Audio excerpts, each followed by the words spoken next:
அதை அழிக்காமல் துன்புறுத்தாமல் அதை நம்ம ஒரு சேஃபான இடத்துக்கு கொண்டு போகலாம். அதே மாதிரி மக்களுக்கு எந்த இடையூறு ஏற்படாமலும் அதை நம்ம தடுக்கலாம். நாய்கள் தொந்தரவு நிறைய நகர்ப்புறங்களே இல்லை எல்லா இடத்துலையுமே நாய்கள் தொந்தரவு அதிகமாகவே இருக்குது. அதனால் நம்ம என்ன பண்ணலாம் அப்படின்னா, நம்ம தமிழ்நாடு அரசுக்கு அறிக்கை கொடுக்கணும் அப்படிங்கிற அவசியம் கிடையாது. நிறைய தொண்டு நிறுவனங்கள்லாம் செயல்பட்டு வருது. அதன் மூலியமாக கூட நாய்கள் நம்ம பாதுகாக்கலாம், நம்மளே எடுத்து நம்ம செயல்படலாம் அப்படின்னு. ஒரு ஊர்லேயும் ஊராட்சி நகராட்சியில் ஏதாவது ஒரு அமைப்பு இருக்கும், நாய்கள் காப்பகம் இது மாதிரி இருக்கும். இந்த மாதிரி அமைப்பில் நாய்களை பிடிச்சிட்டு போய் கொடுத்தோம்னா அங்கே அந்த நாய்கள் துன்புறுத்தாமல் நல்லா பாதுகாப்பாங்க. அதுவும் இல்லாமல் இப்போ ஒரு ஊரில் பார்த்தீங்கன்னா ஒரு 10-15 நாய்கள் இருக்கும். அந்த மாதிரி நாய்களை பிடிச்சிட்டு போய் அந்த நாய்களுக்கு கருத்தடை பண்ணாவே அந்த நாய்கள் அதிகமாக இருக்கிறத குறைக்கலாம். எல்லார் இடத்துலையும் நாய் இருக்குது. மனுஷங்களும் அதே மாதிரி தான், நாயும் அதே மாதிரி தான். அதுக்காக அதை கொல்லையெல்லாம் கூடாது. ஆனால் கொல்றாங்க, நாய் தொந்தரவாக இருக்குது, வீட்டில் இதே மாதிரி பண்ணுது அப்படின்னு சொல்லிட்டு கொண்டுடுறாங்க.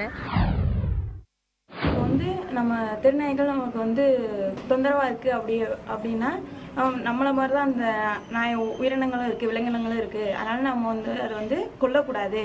அதுக்கு நம்ம என்ன பண்ணணும் அப்படின்னா, நகராட்சி அந்த அமைப்புகள்லேருந்து தொழிலாளர்கள்ட்ட சொல்லி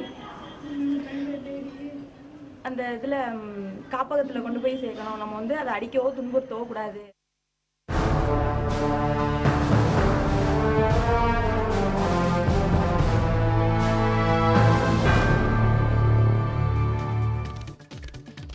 மக்கள் கருத்துக்களை தொடர்ந்து மேலும் பல்வேறு செய்திகளை பார்க்க இருக்கிறோம். குறிப்பாக பீகார் சட்டப்பேரவை தேர்தலில் பாரதிய ஜனதாவிற்கு வெற்றி வாய்ப்பு, கருத்து கணிப்பில் தகவல். முழு விவரம் இடைவேளைக்கு பிறகு.